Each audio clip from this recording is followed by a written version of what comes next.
Griner going to touch down on U.S. soil at some point relatively soon for the first time in nearly a year after her detention in a Russian prison. Huge news, huge developments, huge smiles from her wife today. And this new video. But with this joy comes agony for another American still overseas. Ahead, what Paul Whelan's sister is telling me about her conversation with the president late this afternoon. Plus, damning new details from a congressional investigation against the owner of Washington's football team, what this new report says, and my conversation with one of the attorneys involved. And the CDC now warning hospitals, brace yourself after a record-breaking week of flu cases. And as beds fill up, more shelves seem to be running low on the drugs people need to stay safe and healthy. Plus, something we haven't seen in nearly 2 years. Gas prices lower than the year before. We'll talk about why that relief is coming now, but not for everyone. We'll explain. And workers at the New York Times are asking you to forget about your Wordle streak as more than 1,000 people walk off the job for 24 hours today. What they're fighting for later on in the show. Hey, I'm Hallie, and at some point soon, Brittney Griner is going to touch down in San Antonio, Texas. You see here some of the new video from Russian state media. She's getting out of the prison camp. I know it's dark, it's not super clear, but that's what it is, as she's getting ready to board the plane. This was, you see it, right? Getting up, getting on. A massive surprise. If you're like, wait, this came out of nowhere, that's because it did. After months of intense political pressure, pressure from people who are advocating on her behalf. She's set to land in Texas, likely at a military hospital, to make sure everything's okay after serving 294 days of a 9-year sentence. How did she get out? Part of a long-awaited prisoner swap. You see it on the board right here. Griner, right, the 8-time WNBA All-Star, accused of bringing cannabis oil into Russia in exchange for Russia for the man known as the Merchant of Death, Viktor Bout, the famous, notorious, infamous arms dealer who'd been on year 14 of 25 for selling weapons to Colombian rebels who were allegedly targeting Americans. Russian media says this guy, Bout, has just arrived back in Moscow. There is so much joy today, especially for the woman that you see here, Cheryl Griner, who sources say had no idea why she was being invited to the White House this morning until she got there. Right around 8 a.m., she called Brittany, who they call BG, with President Biden, who kicked off the conversation saying, "It's Joe Biden. Welcome home." I'm proud that today we had made one more family whole again. Today is just a happy day for me and my family, so I'm going to smile right now. You are seeing not just those big smiles, but praise from Griner's fellow WNBA players, the NBA and WNBA commissioners, her team, the Phoenix Mercury, tweeting no more days. They were counting down the days she'd been in Russia. They're saying no more days, she's coming home. But for all of that happiness and relief, there is a lot of agony for another family, the family of Paul Whelan. He was not part of this deal, with his family finding that out yesterday when somebody from the State Department made a personal, in-person visit to his loved ones, including his sister, Elizabeth, who's telling me just in the last hour or so, her brother is trying to keep the faith. How's he doing with all this? He's being very, very strong and resilient and very courageous. And I don't know how he's doing it, because I would be throwing a fit. The White House is accusing the Russians of refusing to negotiate in good faith for Whelan's release, with Secretary of State Tony Blinken saying they wish they could have brought Paul home, but they did not have that choice. Watch. This was not a choice of which American to bring home. The choice was one or none. Paul Whelan himself on with CNN earlier today. I would say that if a message could go to President Biden that, this is a precarious situation that needs to be resolved quickly. And I would hope that he and his administration would do everything they could to get me home, regardless of the price they might have to pay at this point. We are covering this big story from all angles today. Keir Simmons live for us in Russia. Megan Fitzgerald on the surprise twist about the involvement of the UAE and Saudi Arabia. But we want to start at the White House with Mike Memoli, because, Mem, diplomatically, this is it's a major victory for the White House, right? Beyond the personal piece of it is first and foremost, but this White House had been facing a lot of pressure to try to get BG home. The question is, right, why now? We know the president had said about a month ago that maybe after the midterms, he hoped Vladimir Putin would pick up negotiations. Help us understand the tick-tock. I know you've been working your sources all day long here. How did this come about? Take us inside the room for these talks and how this went down. Well, Hal, you're right. This is a big victory for the White House, but you wouldn't really know that when you're talking to the officials, as I have been all day, because it is tempered by knowing that there are still other Americans, of course, Paul Whelan, still wrongfully detained in Russia. But as we look back at the nearly 10 months that Brittney Griner has been on the agenda, as well as those others, we look at what was a real, I think, turning point in July when the White House went public with an offer, a substantial offer, as they put it, that was made to Russia for essentially a 2-for-1 deal. It was both Whelan and Griner in return for Viktor Bout. Now, there has been a diplomatic channel that was established when President Biden met with Vladimir Putin in Geneva more than a year ago. And Tony Blinken, the Secretary of State, has been the one primarily undertaking conversations with high-level Russian officials to try to bring this about. Now, it was clear to White House officials about 2 months ago, just before the midterms, that this 2-for-1 hope that they had really been putting on the table was not going to be realized. As White House officials have put it throughout the day, Russia made it clear that they viewed Whelan as a completely different case. And so it was really just in the last few weeks that this final deal came together. About 2 days ago, 48 hours ago, Griner was moved from the penal colony where she had been detained most recently.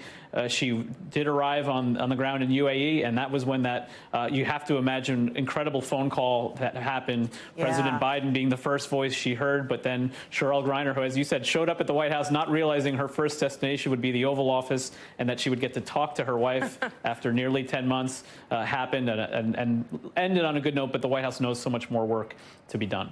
And that's, I think, so much of what people are, I think a lot of people, obviously not connected to the families here, are feeling today. Like, imagine you probably had these conversations with people you know, ma'am. Like, wow, imagine being Cheryl Griner today and showing up at the White House and getting this news. And then you think, and imagine being the family of Paul Whelan, right, who knew that this was not working out for them. They have been incredibly gracious here. You've seen, for example, his family say, hey, the president has made the right choice to get Griner home. They are thrilled for the Griner family, even as they are also, two things can be true, they are also in pain here. I talked with, I think you know this, Paul Whelan's sister, Elizabeth, like minutes, just a couple of minutes after she got off the phone with President Biden.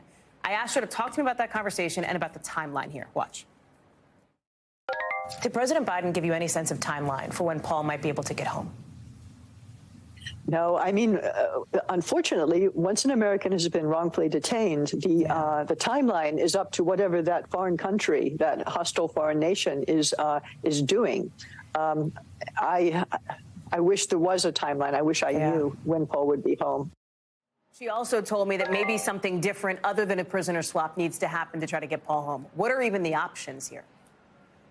Well, Hallie, you've been sort of following all these cases, Trevor Reed, Whelan, Griner, as closely as anybody, and you understand that this kind of fraternity of families has really come together, and I think it has been interesting to see how gracious they all are toward one another and how they're all continuing to advocate, those whose families have come home, to on behalf of those who still remain. So the White House's hope really here is that this diplomatic channel that had been established that led to Griner's return today continues to be open, continues to be one that they can employ for Whelan to return.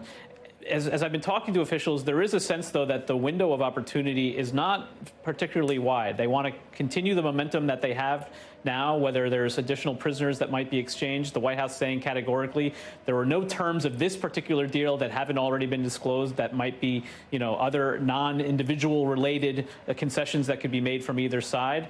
But I think the expectation is more... And speaking in plain English, ma'am, I'm sorry, not to interrupt you, but speaking in plain English, what you're saying is it's not like there's a part two of this deal with a shoe left to drop, right? That's kind of what they're telling you? That's exactly right. Whether there's other diplomatic asks that Russia might have of the U.S. or vice versa, that would be part of this discussion. But I think you're right. If they were not willing to make a 2-for-1 deal, and if Viktor Bout, the merchant of death, was not enough for Whelan, as they believe is a more severe case, I think there are questions about what remains, but these are conversations the White House say they're hopeful that are continuing to go on. And it's been notable that the White House has been talking to Whelan's family in the last few days ahead of this announcement to keep them informed as well. I think that's right. Mike Memoli, ma'am, thank you very much for that. I want to go now to somebody who knows Russia, who knows Vladimir Putin well, and that is our own Keir Simmons. And Keir, on its face, and Mem alluded to this, this prisoner swap to a layman looks kind of uneven, right? A WNBA basketball player accused of bringing cannabis oil into the country versus the so-called merchant of death, right? Tensions with Russia are at perhaps a peak, more than they've been, the lowest point they've been in maybe years here, in decades.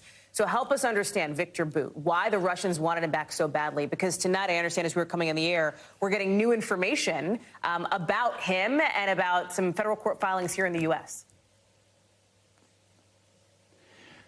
Well, that's right, Hallie. Look, Viktor Bout is someone the Russians desperately wanted. You may have seen the prisoner swap, the embrace that he got from Russian officials when that swap took place. He was the world's premier arms trafficker. He was arrested trying to sell arms to Colombian terrorists, the FARC group designated as a terrorist organization by the United States. He's also former GRU, that's Russian military intelligence, and I think a piece of this was a kind of Russian version of No One Left Behind. They will have been determined to get him back from the Russians' perspective because he was kind of one of them, remembering, as you know, and we all know so well, that President Putin himself was the head of the FSB, the domestic spying agency, and former KGB. So, you know, there is a kind of band of brothers feeling, I think. But also, the man who arrested him and brought him to justice at the DEA has talked previously about the danger that he would go back to doing what he was doing for Russia. Whether he will leave Russia again, I think, is open to question. But he's a very dangerous man, and he's free. Part of this, too, is the idea that the Russians are suggesting that Paul Whelan, who, again, the U.S. believes is wrongfully detained, is a spy, or at least that's the allegation they have made against him, right? That's why he's in Russian prison here. The U.S., of course, thinks that this is all bunk, essentially. What kind of a deal can you make, right? If Viktor Bout, who you've just laid out and described, this sort of very high-profile person for Russia, is now back home in Russia, what is the other leverage that the U.S. could have here? Do we even know? Am I asking an impossible question? Yeah, well, you know, remember you and I spoke a while back when there was some excitement that some kind of a prisoner swap would happen. And at that time, I said, listen, let's just pause a little. Right. Yeah, the Russians were never going to do a 1 for 2. It was never going to happen. Yeah. The Russians just wouldn't want that optically. They wouldn't like the look of that. As much as we're saying, wait a second, Brittney Griner for Viktor Bout doesn't make sense. Well, they would say the same thing about a 2 for 1. I think it's worth keeping an eye on a guy called Vadim Krasikov. Now he is connected to Russian spy agencies. He's convicted of murder in Germany, and you're going to jump straight to the conclusion that I'm going to explain, Hallie, which is, how does America do a prisoner swap for a guy who's in Germany? And that's a very difficult proposition. There may be others that the Russians would like to see swapped with Paul Whelan. I think there is a very basic issue here, too, and that is this. Listen, just the nature of a democracy. The American government was under pressure to be clear that they were doing something, to come out and talk about that in public. Honestly, I don't think that helped America's negotiating position as much as it's completely understandable in a democracy. And now, of course, and there are those who will say this, despite all the joy today, that the Russians can now see, and they've seen it in other cases, a swap is possible. They'll get what they want. They can negotiate. And that's what they'll be getting ready to do right now in relation to Paul Whelan. And they'll take their time. They're not in a hurry. And, of course, the State Department spokesperson pressed on this issue, right? The idea that does this incentivize the Russians or other nations to perhaps wrongfully detain other Americans in the hopes of getting their people out. It is complicated and thorny. Keir Simmons, no one I'd rather be breaking it down with than you. Thank you. Part of the geopolitical intrigue here is how this all went down in the first place. Megan Fitzgerald is in Doha, Qatar for us. And, Megan, the factor here, right, beyond the U.S. and Russia, the UAE, the United Arab Emirates, Saudi Arabia, it's taken partial credit for helping facilitate Brittney Griner's release. You had the White House press secretary downplaying that today. But talk to us about that piece of the international intrigue. Yeah, so Hallie, look, the White House has made very clear that the reason Brittney Griner is released is because of the negotiations between the United States government and Russia. Now, with that said, they did mention that Saudi Arabia expressed concern for detained Americans in Russia to the Kremlin. They also detailed the chain of events here. As Mike Memoli was saying, we know that Brittney Griner left that penal facility. She went to Moscow. From there, she boarded a flight to the United Arab Emirates, met U.S. officials, and and then proceeded to take a flight back to the United States. So now we are seeing both of these Arab nations releasing a joint statement. In fact, I want to read that to you in part. Their statement says the success of the mediation efforts is a reflection of the joint and close friendship between the two countries, the United States of America and the Russian Federation, and the important role played by the leadership of the two brotherly countries in promoting dialogue between all parties. Of course, that is from Saudi Arabia, along with the United Arab Emirates. And look, the White House publicly thanked them, expressed gratitude. But again, the reason Brittney Griner is free is because of negotiations from the United States government with Russia. Hallie. Megan Fitzgerald live for us there in Doha. Megan, good to see you. Thank you. We'll talk more about all of this as we get more details, more developments as it relates to Brittney Griner. But there's plenty of news happening on the domestic front outside of that today, too, including in the building that's not too far from where I'm sitting, the Capitol, because the House of Representatives today is passing a narrow but important bill, the Respect for Marriage Act, which protects same-sex and interracial marriages. That means it is on its way to President Biden's desk. 39 Republicans joined Democrats to support this thing, which the Senate already passed last week after a push for federal legislation, right? Something on the federal level to protect same-sex and interracial marriages after the court overturned Roe versus Wade. Some lawmakers raising a red flag then, saying, hey, if the court can overturn Roe versus Wade, if the Supreme Court can overturn that, could they overturn other big cases like Obergefell, which legalized same-sex marriage in this country? That case is still on the books, folks. Do not misunderstand this. This is almost like a backup effort. I want to bring in Hallie Vitale, but Hallie, I said narrow but important for a reason. It is both of those things, right? And you have Jim Obergefell himself saying, hey, this bill doesn't actually go far enough. I spoke with one member of Congress today who agreed, but she said this is still a significant moment and a moment to celebrate, a moment that's making history. Yeah, and most of the advocates and families that I've spoken to, Hallie, say that they're relieved because it is sort of a stopgap if the court were to revisit those precedent-setting rulings that establish and enshrine these rights. And frankly, when you see something like Roe, which has nearly 50 years of precedent, being struck down after many years of justices saying that they believed that it was settled case law, it makes sense then when you see the justices doing that and applying the logic that they used, that you could see them going after other precedents like Loving that established interracial marriage and like Obergefell, which established same-sex marriage rights. And that's why you're seeing lawmakers go at this today. You're right that some advocates see this as only the beginning, but really what this does, and you're right to call it targeted, is because we're talking about it as codifying same-sex marriage protections. That protections word is really important because it doesn't compel states if the court precedents were repealed. It doesn't compel states to issue marriage licenses, but it does compel states to respect them, even if they're in a state that doesn't want to issue them. Hallie Vitale live for us on the Hill. Hallie, thank you for that breakdown. Appreciate it. Today, the head of the CDC is telling our team here at NBC News that 14 children have died from the flu just since October, and the cases are going up still pretty much everywhere. Listen. We have not yet seen a reprieve. Cases and hospitalizations are continuing to go up. All this is putting hospitals on edge. Look at this map, right? The states in red are where more than 90% of pediatric hospital beds, in other words, beds for kids in hospitals, are totally full. One doctor telling our Gabe Gutierrez he can't remember the last time it's been this bad. We have levels of hospital crowding that we have not experienced in recent memory. That's not stressful enough. There's also this issue of, can people find the drugs that they need? Amoxicillin, Tamiflu, et cetera. At one hospital in Boston, they're actually making their own albuterol for little kids with RSV, a viral illness, because there's a shortage there. That's the medicine that goes into inhalers that kids use. It helps their lungs. Gabe Gutierrez is joining us now. And Gabe, what we're seeing now is the unwelcome confluence of two things: rising flu cases and fewer drugs available immediately to be able to help treat them. I don't want to overstate the drug piece of it. That is more of a concern than a crisis at this point, it seems, but talk us through it. Yeah, you're exactly right, Hallie. More and more hospitals are having to deal with this. It's not as crisis levels at this point, but as you said, you know, one hospital in Boston, Mass General for Children's, is actually compounding, as you mentioned, albuterol because, you know, they just can't get it. Now, it takes them 4.5 hours to get 15 syringes, and they're going through those very quickly. And we also spoke with another hospital at the same system. And by the way, Hallie, this system has seen a rise rise in flu cases over the last month or so of more than 1,100%. We spoke with Brigham and Women's Hospital here in Boston, and we just toured the ER there. They're saying they're extremely busy, and they expect to be more so over the coming weeks. Take a listen.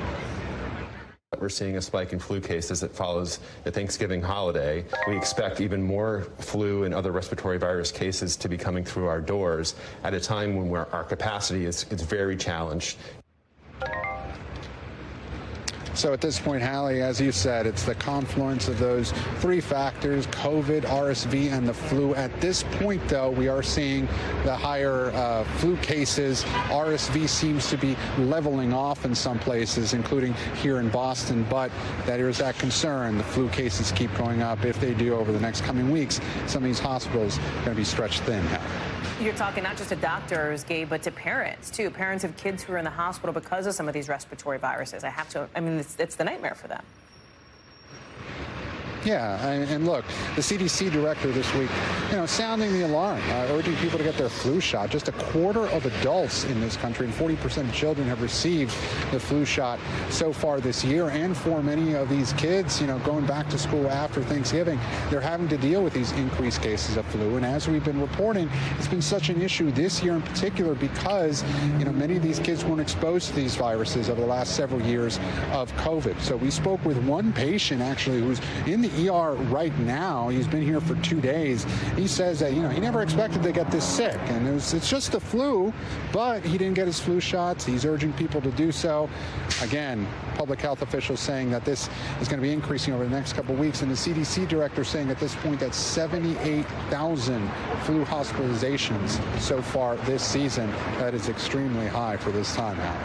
Gabe Gutierrez live for us there in Boston. Gabe, thank you. We are learning 3 new key pieces of information tonight from a damning congressional report looking into the Washington football's team toxic workplace culture. 1, the House Oversight Committee finds the organization was a toxic place to work with multiple instances of sexual harassment and bullying.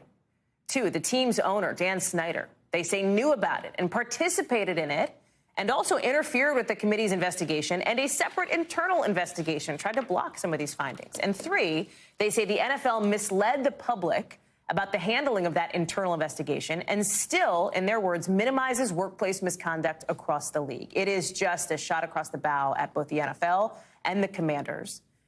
The Commanders tonight are responding, saying there's really nothing new, writing in a statement, partly the congressional investigators were just interested in chasing headlines by pursuing one part of the story. We're also now hearing from the NFL late today, saying that they are committed to ensuring that all employees and all 32 teams work in a professional and supportive environment free from discrimination, harassment, or other forms of illegal or unprofessional conduct. I had a conversation not too long ago with an attorney for several former Commanders employees, Lisa Banks. Here's what she told me. Here, they did the hard work to come to the bottom of this, to expose what occurred.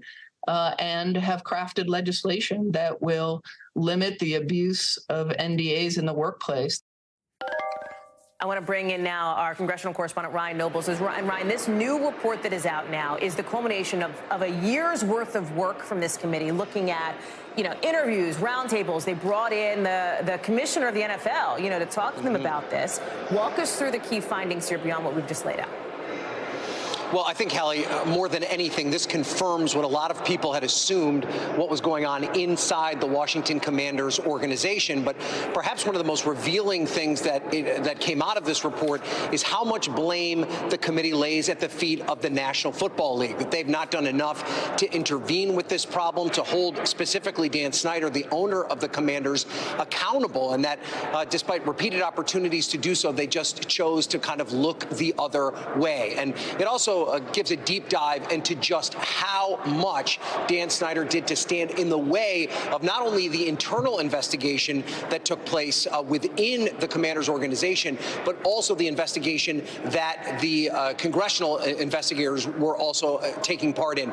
He repeatedly attempted to dodge a subpoena that the committee had asked to bring him in. And then when he finally sat down, he repeatedly said that he didn't know the answers to so many of the questions that they were asking. So, of course, course, for those of us who live in Washington, D.C., Dan Snyder is a very controversial figure. Many people would like him to sell the team. There is talk that he is on the verge of at least entertaining that notion. A report like this will just continue to fuel those calls for Snyder to hand the ownership over to someone else. Interesting, not just people who live in D.C., obviously, but people all across the country, including football fans, Ryan. The House only opened to this investigation, they say, because the NFL didn't release the findings of their internal investigation into the team culture. Yeah, and that's exactly right. And, you know, what Carolyn Maloney and the Oversight Committee is hoping to do here is not just deal with this toxic culture that exists within the Commanders organization, which it may be as bad as it is anywhere within the NFL, but to point out that there is a much bigger problem across the league in totality, and that the league officials are not doing enough to try and rein it in. And part of that problem exists because there's no one in charge of these individual owners in the organizations. They are the ones in charge, and they're the ones who pick the leadership of the league itself. Roger Goodell is basically an employee of these 32 different NFL owners. So the question now is, revealing this information, does that compel the other owners to try and take action to try and fix this problem across the league? Of course, the NFL, hugely popular, Hallie, but something like this is certainly something that tarnishes its reputation. Ryan Nobles, thank you very much. Appreciate it. Coming up here on the show, an absolutely incredible break in a 65-year-old murder case, with police in Philadelphia finally identifying the victim, who until now was known only as the boy in the box. And some good news for drivers. Over the holiday travel season, gas prices are going down, but what about airports? Are they ready for everybody showing up? More after the break.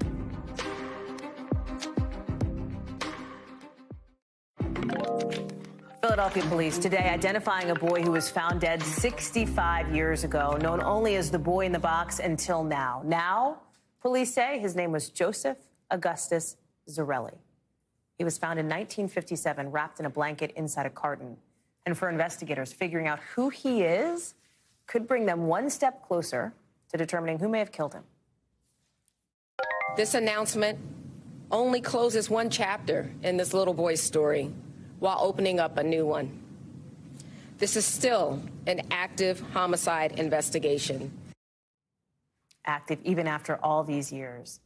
So how did officials figure this out? After years of investigation and digging through old case files, right? But they managed to name him today because of big breakthroughs in DNA technology. As police through the decades tried to figure out who killed Joseph, his remains had been at a cemetery with this headstone, you can see, identifying him as America's unknown child. Heavenly Father, it says, bless this unknown boy. Ron Allen is covering this and joins us now. And Ron, you know, police across generations struggle with this case, but they got some help from a volunteer crime-solving club. Explain that. Yes, but the big story here is about the technology. They were able to extract DNA from the boy. They exhumed his body back in 2019 again. They had done this over the years on a number of other occasions. They were able to get some DNA, and the way they described that process was very painstaking because the material has degraded over all this time. They plugged that into a genetic database, and somehow they found the boy's mother. Then they found birth certificates, and then they found the boy's father, they say.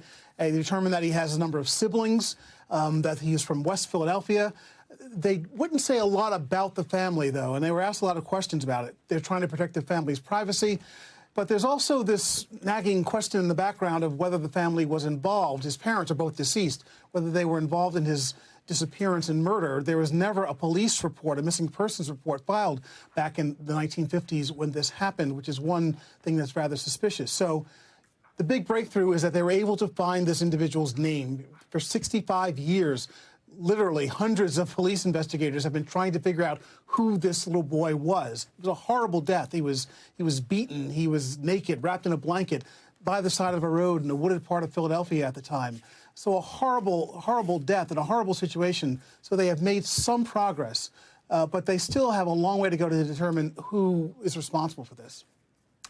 What are those next steps, Ron? Because it is striking to hear the police commissioner say this is still an active investigation when you think about how long ago this happened.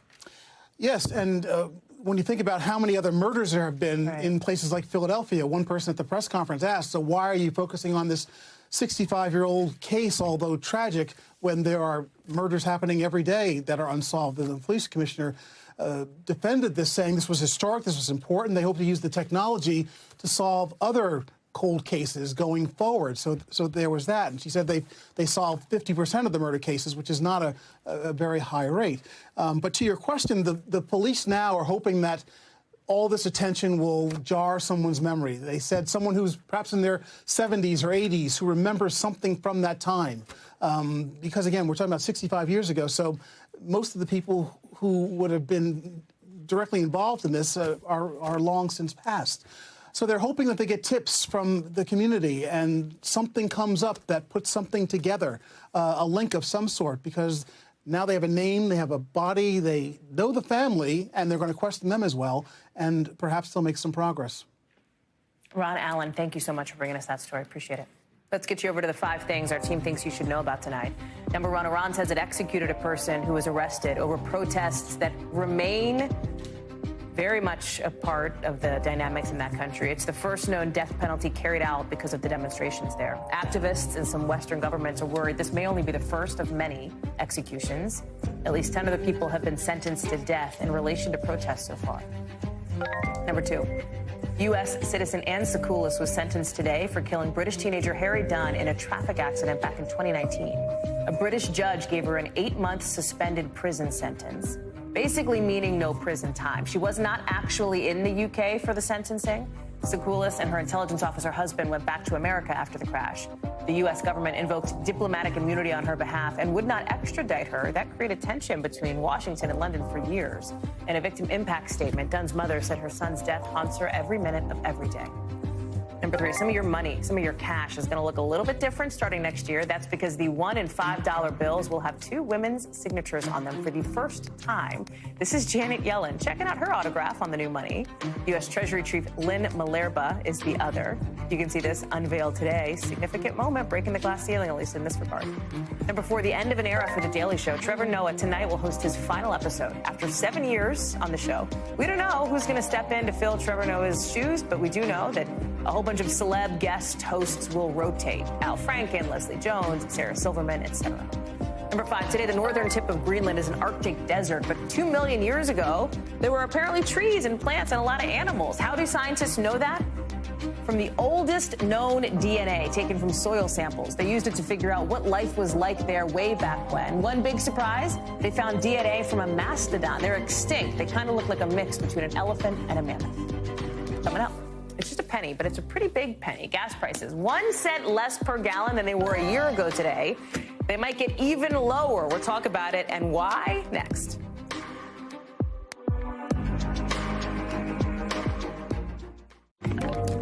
Brace yourselves, folks. In just a second, you'll see something on screen that you have not seen all year. Are you ready for this? That's right. Gas prices lower today than they were exactly a year ago. A year ago, $3.34. That's the bottom number on your screen. National average, $3.33 today. It's only a penny. That's a big penny, though. Big deal, right? First time this has happened at all in 2022. And look, it's down pretty significantly from the peak over the summer of more than $5, the lowest price since January before the Russian invasion of Ukraine.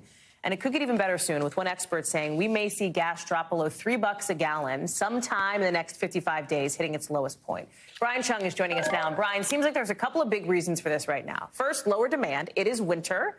We know demand peaks in summer. Fine. But 2, there's also been a drop in oil prices. We know there's a lag between oil prices and then what we pay as consumers. What's behind that?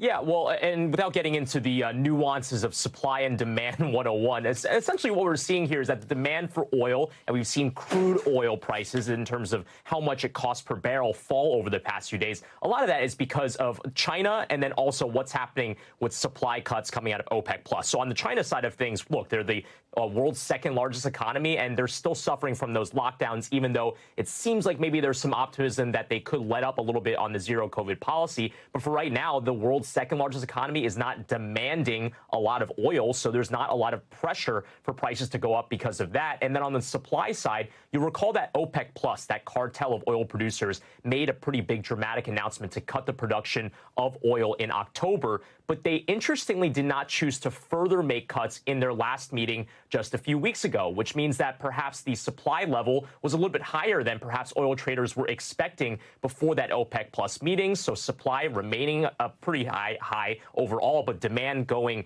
still pretty stagnant with China. All of that supportive of lower prices, which is a reason why we might see below $3 a gallon by Christmas. But it also, you can't extrapolate that to say, okay, so everything's going to get lower, right? All prices for stuff that we need to, like home heating oil prices, for example, meaning oil-related things, they're high. There's a bigger issue here, which is diesel price, too, which is, by the way, what, like, big rigs need to be able to move things around the country as part of the supply chain. Yeah, diesel prices have remained high. And when you take a look at what AAA has been seeing, prices right now about $5 a gallon. That is well above what we were seeing last year at around $3.61. There are a few reasons for that. It's a different refinery process than regular oil. But look, at the end of the day, the expectation is for diesel prices to also fall. You have the U.S. Energy Information Administration saying they could see diesel prices falling to about $4.50, $4.48 a gallon, which would be supportive for those trucks that move a lot of the goods that got more expensive over the last year, Hallie. Brian Chung, thank you for making that somewhat understandable. Very understandable, I mean, more than anybody else. So I deeply appreciate you. Thanks. So take a look. We've seen some of these pictures before, those long airport security lines. You're like, oh, my Lord, are we in for this again if you're traveling somewhere for Christmas? Because we're just 10 days away from that big holiday rush. The airlines say they are ready, but what about the TSA, right? You got to go through those metal detectors. Is Christmas going to come early in the form of super short lines for the TSA? NBC's Tom Costello, our own correspondent on all this. Look at him sitting down with TSA Chief David Pekoske today at the Aspen Security Forum in D.C. He's in charge of 60,000 employees. Pekoske, not me. Clearly, Tom. I assumed people knew that from the context clues, but thank you for the clarity. Tom is joining us now. You do not control security for 444 airports, but I take your point that I need to clean up my pronoun use. No, it's me, not you. Talk us through it. Tell us about it, because this is a big question. It's so annoying when you show up at the airport, your flight's on time, everything's looking good, your flight attendants are good, but you're stuck in a line out the door to get through those metal detectors. And so I asked the TSA chief, David Pekoske, Admiral Pekoske, I said, so what does it look like for Christmas? Yeah, because as you mentioned, we're 10 days away from really the crunch getting underway. Yes. I know. And what he said was they think, listen, we had smooth sailing over Thanksgiving. By the way, the Sunday after Thanksgiving, the heaviest travel day since before the pandemic. I traveled, and it was smooth sailing. Yeah, exactly what I said to him. Yep. Smooth sailing. You told him about me? Well, I was using the Coast Guard analogy because he's the former vice commandant, and he said, thank you for the analogy. Yes, we did have smooth sailing, and he expects smooth sailing for the Christmas break. Good news for you and me. But the TSA has an issue. They are still short-staffed. Here's what we talked about. The workforce that we have today is the workforce we're going to see over Christmas. But to your point, Tom, yeah, we're about 8% below our staffing, the staffing levels we'd like to have, given the passenger volume. We've been working very, very hard to recruit and bring people in. But like every organization in the United States, it's hard to do that. So we're hoping to recover a little bit more over the springtime. But they've got a big challenge. And listen to this. The TSA officers are paid on average 30% less than other federal employees. So they have a retention problem, right? TSA officers are saying, I don't really want to stick around if I'm making a third less than other federal employees. So now the TSA and Congress are working to try to up their pay, and they got to hold on to people, right? Because they need these folks. For sure. There's also been a bit of controversy over these facial recognition scanners that are going into like more than a dozen different airports. Talk me through that, what that could mean for some of the, obviously it could shorten up security lines maybe, but that doesn't come without a cost. That's exactly the goal, shorten up the security lines. And the idea is your face will be your ticket. In other words, you walk up there immediately, the scanner scans your face, they know that you've got a reservation, and they let you right through. You don't have to show your driver's license, don't have to show your ticket, you're right through. Listen, they're already using facial recognition for inbound customs screening and outbound customs screening. Now they want to bring it to your daily domestic ticket, your reservation. 16 airports, as you mentioned, already have it. They're going to roll it out nationwide. They say this is the future. And we need to do this to improve the security, if you will, to make sure that that is who you are, but also it speeds things along. If all you have to do is walk right on through, like that Tom Cruise movie, right? I forgot the name of it now. Do you remember that when all the lasers are reading the face? I don't watch movies. I know Mission. I'm being told it's Minority Report. See, Minority Report.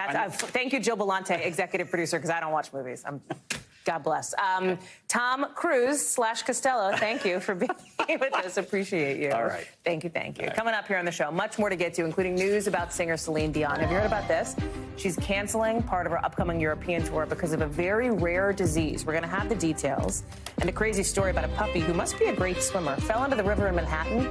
You know when he was rescued? 3 days later in Jersey. More on that in a minute.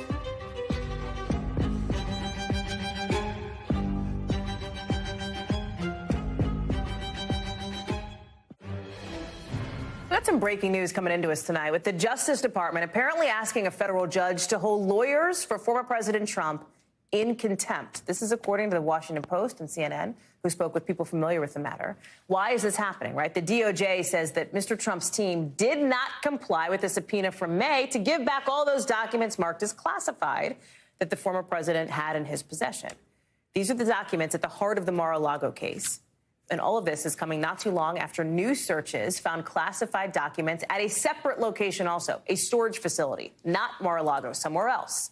A Trump spokesperson tells the Post that they are continuing to be cooperative and transparent. No word on whether and when the judge is going to think about that request. Danny Savalos is joining us now. Danny, so handicap this, right? Would a judge comply with this request from the DOJ? What would they need to see, and then what would the next steps be?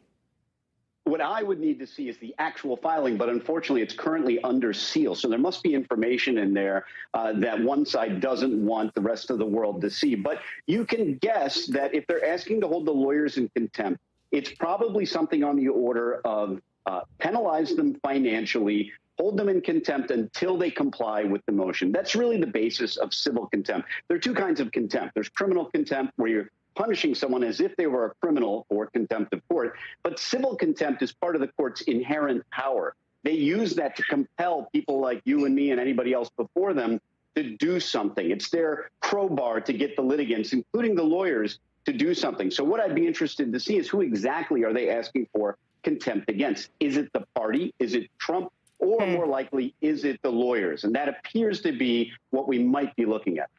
And the bottom line here is, and let me see if I can put this into super plain English, Danny, and if I get it wrong, I know you'll correct me. Basically, the DOJ is ticked off that they asked for any and all classified documents that the former president may have, and that it turned out they didn't get all that stuff. They're mad, and they want to take action now against the people who did not, they say, tell them the truth. Fair summation?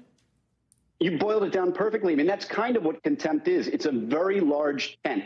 A lot of things can be covered under contempt. And when I've asked for it from a judge, it's normally for something that isn't explicitly put out in the books, but something that happened through the course of litigation that a litigant wants to say, hey, listen, this litigant is not playing fair. Hold them responsible, whether that be punishing them financially, whether it be something else, forcing them to do something. But you hit the nail right on the head. That's exactly what contempt is. Essentially punishing or forcing someone to do something when they're not playing fair. Danny Savalos, thank you for that breakdown. We're going to see how this one develops. Appreciate it. One of the world's biggest stars is telling her fans today that she has a rare incurable disorder. Celine Dion sharing she has something called stiff person syndrome, which causes these spasms, the stiffness, progressively in muscles. So because of this, she's going to be postponing or canceling dates on this tour in Europe she'd planned for next year. She had this incredibly emotional, you're seeing this emotional video on Instagram. I cannot imagine it's not been in your feed today, telling people that this disorder has made everything harder. She says she can't use her voice. She's a singer. She cannot use her voice the way she wants to because of this. Watch. These spasms affect every aspect of my daily life, sometimes causing difficulties when I walk and not allowing me to use my vocal cords. All I know is singing. It's what I've done all my life. According to Johns Hopkins, people who have this syndrome can have this stiffness triggered from things like sudden movement, cold temperatures, loud noises unexpectedly. In some even more extreme cases, it can even prevent people from walking. Dr. John Torres is with us now. And Dr. Torres, this is not just an incurable disease. It is very, very rare. It only affects 1 in a million people. What else do we know about it? And Hallie, like you mentioned, it's rare. There's around 200 people in the U.S. that have it because it's 1 out of every million people. And it's very debilitating, and it progresses as time goes on. There's no cure for it. But first and foremost, this is a legitimate medical disease, medical condition. That's probably the biggest question I've gotten because people simply haven't heard of it. And the names. Oh, interesting. So people are scared. People think like, oh, it's not. It's it sounds like a real thing. It does sound like a real thing, but it doesn't have a medical name behind it. And I think that's it. It's stiff person syndrome, which is kind of common words. And I think people are saying, somebody made that up, but it's not. Legitimate medical problems, very debilitating, and it continues on as time goes on. It's autoimmune, and what happens is the body's immune system attacks the nervous system. Our muscles work 2 ways. Our muscles get activated by the nerves, and then the nerves say, okay, you can deactivate. You can go ahead, if you make your bicep, the nerves say, okay, tighten your bicep, and then they release that, and your bicep can relax. With this disease, that relaxing doesn't happen, so they get these muscle spasms. If you've ever had a calf cramp in the middle of the night and know how painful that is, this is what's happening on a regular basis, usually around the trunk or chest and then the arms and legs. It gets worse as time goes on. 2 times more women than men have it, usually 20 to 50 years old. And it's one of those things that, again, there is no cure for it, Hallie. It's so scary. What about a treatment? And how do you even diagnose it, Dr. John? This seems like one of those potential medical mystery things that you read about in the paper, because it is so rare and doctors are trained to look for horses, not zebras, when they hear hoofs. Exactly. But this is one of those conditions that if somebody has it and they progressively are noticing this happening, there are some blood tests that can be taken to determine, yes, you are getting affected by your own immune system. There are no cures for this, but there are medicines that can help. Muscle relaxers are the first medicines they go to. And if not, there's something called an IVIG therapy, which is an IV therapy that can help with the immune system to try and calm that down a little bit so it doesn't attack that. These are not cures. These are temporizing measures. Right. And like Celine was saying, it's one of those things that just progresses, can affect her voice, and at the end could affect her life as well. She is a lot of people in her corner on this, really thinking about her and sending her their thoughts and prayers today. Dr. John, thank you very much for being with us. NBC News covers hundreds of stories every day. And because you couldn't possibly read or watch or listen to them all, our bureau teams have done it for you. This is what they tell us is going down in their regions in a segment we call The Local.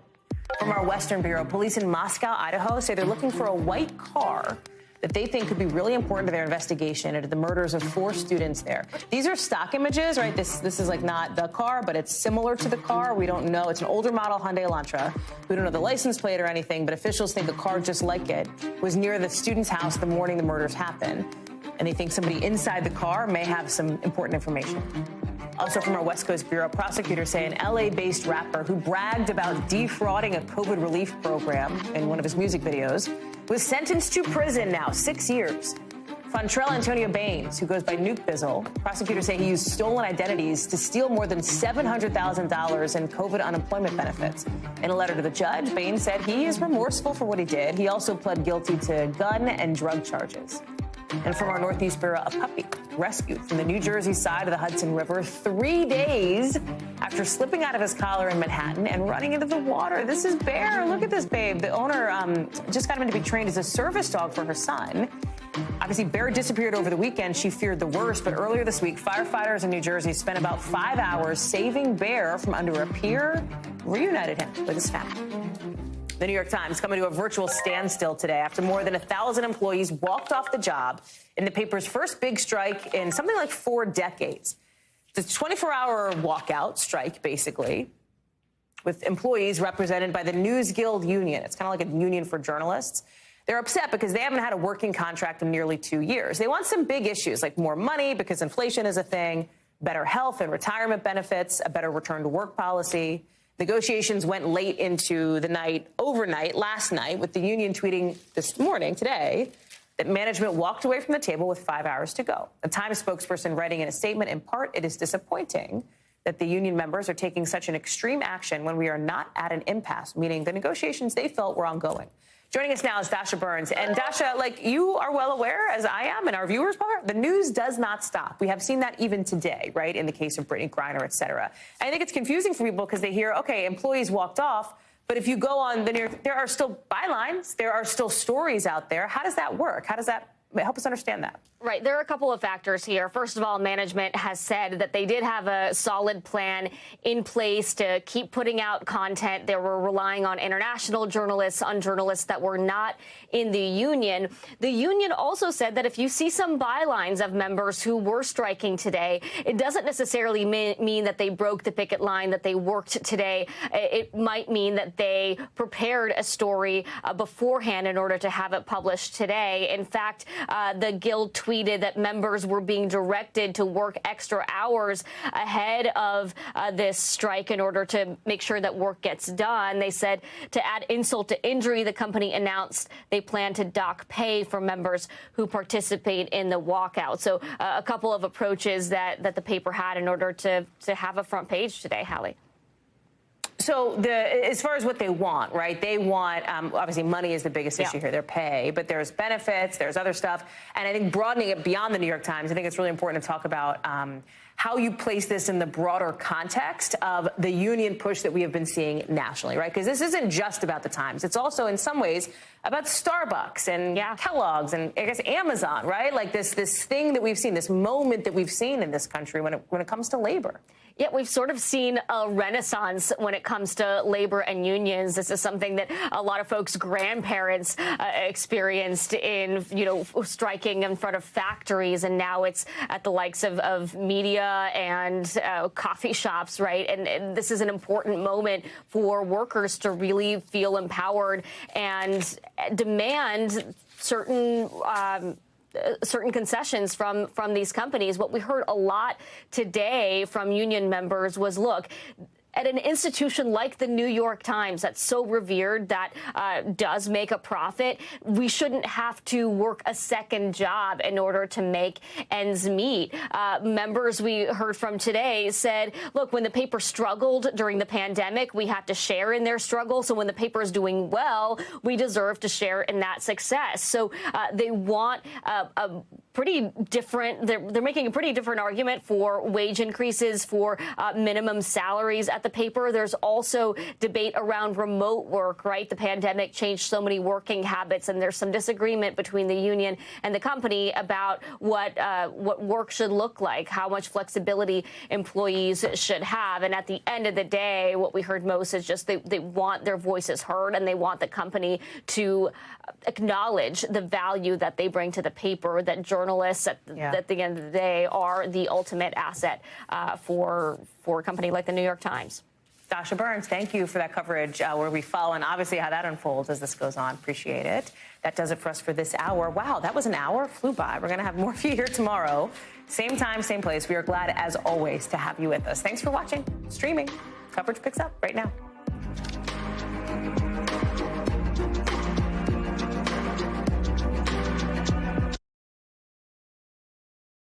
Thanks for watching our YouTube channel. Follow today's top stories and breaking news by downloading the NBC News app.